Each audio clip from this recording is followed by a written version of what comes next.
Welcome to the Old Lady Podcast. This week, we're going to talk about what you do when you're in a funk. Because guess what? I'm in a funk.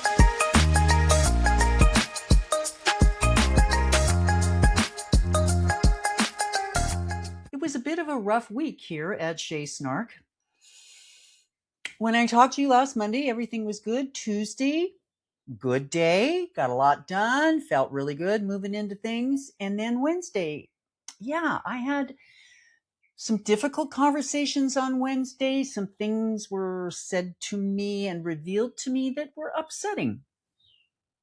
And so I, of course, spent the rest of the week feeling crappy. In fact, this is really interesting because it's been a long time since I've been in this kind of a funk. And a lot of it has to do with being a mom and worrying about kids and things like that. And we can all relate to that, right? Some of it has to do with what's going on in the world outside. And some of it has to do with, I don't know. And that's the part that's hard, right? I woke up at 5 o'clock this morning, almost having a panic attack. And I have to tell you, there is zero reason in my life for me to have a panic attack about anything, except maybe the collective unconscious. So I've been really trying this week to pull out all of my skills and tools to try to counteract whatever this is. Those include walking, staying away from screens and the news and social media, finding good books to read, knitting, all the things I normally do. Also, a lot of deep breathing and meditation because, it's not great right now. I'm feeling a little better now because I got up this morning and I went for a long walk and I took a shower and I got my Snark podcast film. But even so, I mean, my tummy's a little bit upset. I don't know what's going on, but we're going to push through, right? As the Buddhists say, the sky is always blue. This is just the weather. And so I'm waiting for the weather to change. In the meanwhile, let's talk about some things that I experienced this week. I had two really funny things happen, and it either demonstrates that I am completely out of touch with what goes on in the world, or I don't know what it tells me. But anyway, Julia came in the other night and she goes, "Oh my gosh, Mom, you've got to see this." Apparently, there is a new MLM out there that sells jewelry.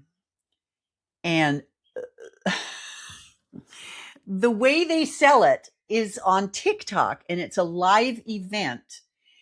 And you have to buy the jewelry, you have to pay the money, but you don't get to see what it is that you're buying.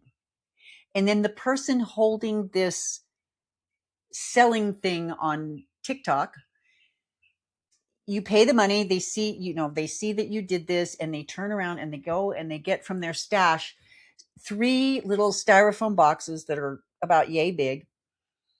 And then you pick which of the 3 boxes you want. You can't see anything. So it's really just a guessing game.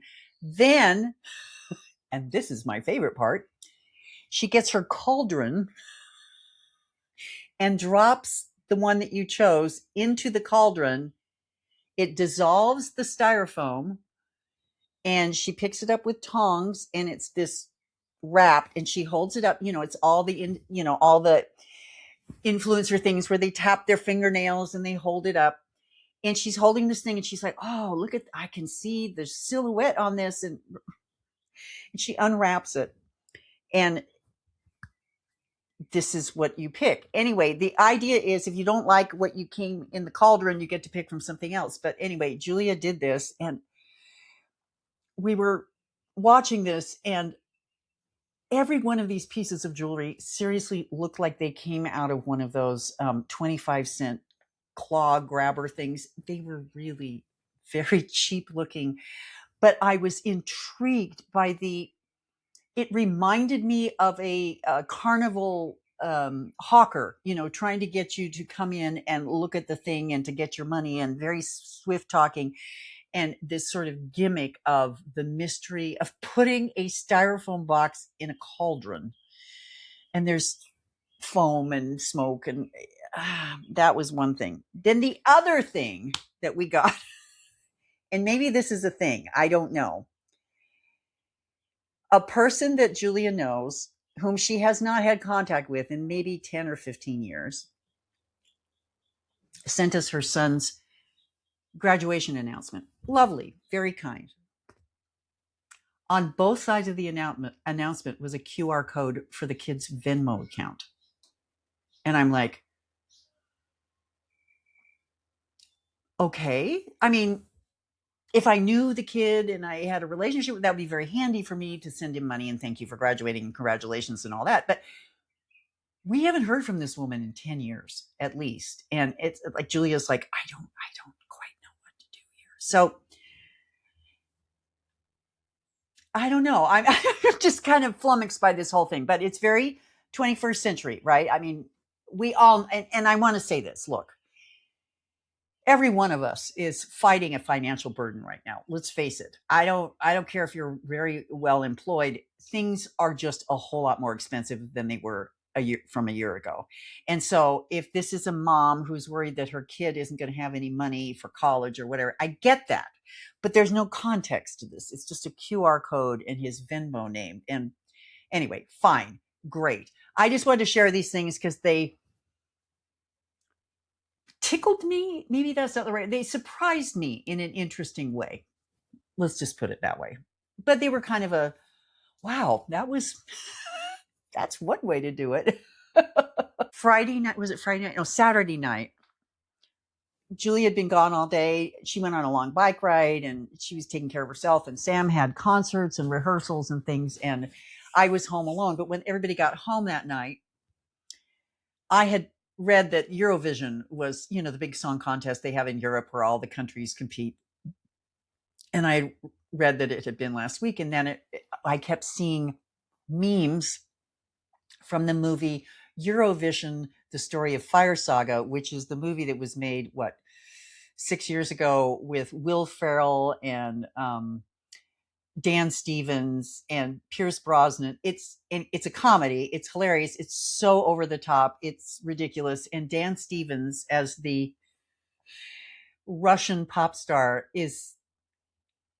he steals the show. It is just, he alone is, it's worth watching it. On the savannah, I will make you rise up to the sky above. And with I you know I'm done. It's over the top, stupid, funny. But we watched that together, and that sort of, I needed that. I needed that really silly kind of stupid humor. And it's, of course, Will Ferrell. He's just funny. That's all I can say. He's just funny. So amidst all the other things, we did reading, and let me talk to you about the books that I read this week. I finished the Hawthorne and Horowitz novel, A Deadly Episode. I think I talked to you about that last week. It was very meta. I like this. I liked it a lot. I am so excited that we've got 6 more books in this series because they are clever and they are fun and great. I told you last week I was reading the second book in Francesca Segal's Tuga saga about this lovely Caribbean island and the people who live there. Island Calling was the book I finished this week. And it was I was so sad when it was over. And I found that the closer I got to the end, that the less I would listen to because I wanted to save it, And it ended and I loved it. And I want to tell you that I did something which I do, and I recommend that everyone does this. I wrote Francesca Segal a love note. I found her on Instagram. I sent her a DM, and I just said, thank you for writing this book. It has brightened my life in ways you can't imagine, or something to that extent. And she wrote back and was very kind. I took a screen cap of her text, and I'll post it up here so you can see it. But authors live in a bubble. It is truly the most solitary activity you can do. It's you, your head, and whatever you're writing on, right? And when we read a book, that we love, especially if it's a book written by someone who's not one of the big authors, although they enjoy it too, write to them. I think I've told you, I've communicated with Abby Waxman several times because I love her books and I will never stop thanking her for writing books that I love. I've reached out to others. I can't think at the moment who or when, but do that. And even if they never read it, even if they never see it, you've expressed gratitude for something that's brightened your life. So remember the authors in your life. They love it. And I do it on Substack too. You know, you read something and it touches you, comment on it and let them know it. I know that when I get comments on this podcast or on the Snark podcast, I love the comments. I love reading what you guys have to say. And I think it's important that and I'm not saying this to garner comments from you. Please don't hear it that way. I'm saying that when you go out there and you read someone you love on Substack or Facebook, and they've said something that touches your heart, let them know. Let them know. We live in a vacuum. So many of us are in our homes and we don't really interact with other humans that often. And those little touches and love notes out into social media really make a huge difference. Anyway, so back to Tuga. It was a lovely, charming novel, and she's working on the third, as you saw from her comment, and hopefully that will be released next year and we'll get to finish this up. But I don't know why those novels touched me in the way they did, but they just brought a lot of joy into my life. So I'm currently reading Mad Mabel by Sally Hepworth, and this book's getting a lot of buzz. And I have not read anything by Sally Hepworth before, but I know she's a very popular author. She's quite witty and writes in a funny way. And Mad Mabel is no exception. So we have this curmudgeonly old woman who goes by the name of Elsie now, but she was known as Mad Mabel as a child. And we learned fairly early in the book that she was the youngest person in Australia's history to be convicted of murder. And so I'm about 70% of the way through here, and we still don't know what the murder is. So it's good. So we get old Elsie dealing with something in real life now that's kind of traumatic, and we get pictures back to young Mabel and her dealings with her rather traumatic childhood. So this book comes with warnings, which I was not aware of. And so I'm finding some hesitancy in listening to it. I'm listening to it on my walk because it's a little bit triggering, but it's good. It's good. And I see why people like it. It's probably going to be a solid 4 stars for me.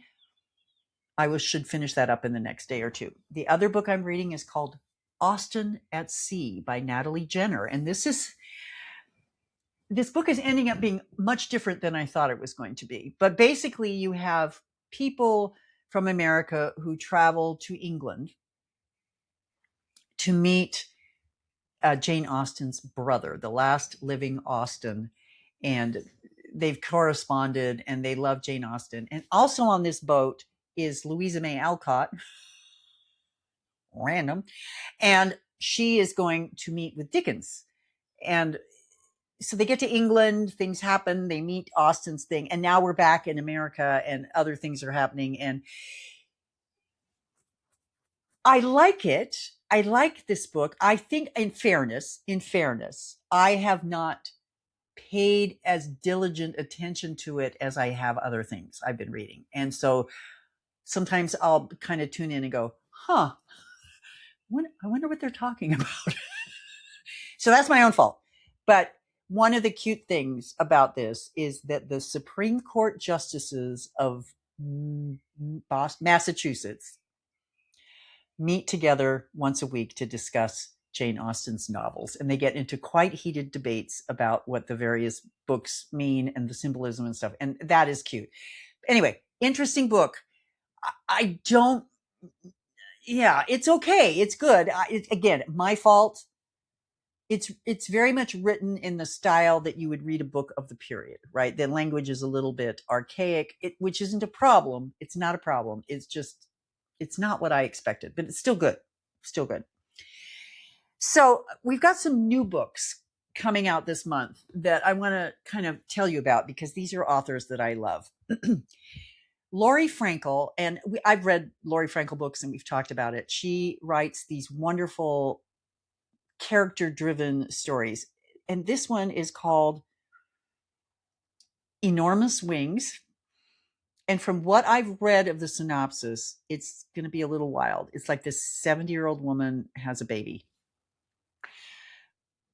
I'll return and report on this one, but I'm probably going to start that one later today because I love Lori Frankel. She's cute. She's warm. This will be fun. It'll be a fun book. So I'm going to start that. Remember the Midnight Library, Matt Haig? He's got a new book out, a sequel this month called The Midnight Train.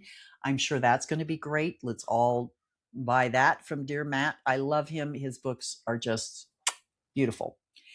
And speaking of men authors whom I adore, Stephen Rowley, who wrote The Guncle and The Guncle Goes Abroad, has a new book out this month called Take Me With You.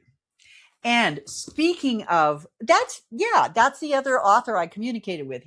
Stephen Rowley's husband, Byron Lane, whom I've talked about, is another one that we exchange pleasantries on Substack, and it's very nice. So let your people know that you love them, and everybody will be happier for it. Knitting. So here's the sock I wanted to show you. This is Jenny's sock. This part of the sock is Charlotte Stone's Cherry Blossoms pattern. It was not my favorite to knit. It's got some long floats but it's okay. Anyway, I'm almost done with the second sock. I'm right here on the second sock, so I'll finish that today. And then the new sock hopefully will be done next week when I show it to you. So there we are. Hopefully the funk will pass. Hopefully none of you is in a funk because that's not fun at all. And let's just keep our heads up and remember it's just weather, and that being kind to one another and showing our love and appreciation for things is really the way we all get through this. So I hope you have a wonderful week. Take very, very gentle care of yourselves, and I'll see you next time. Bye-bye.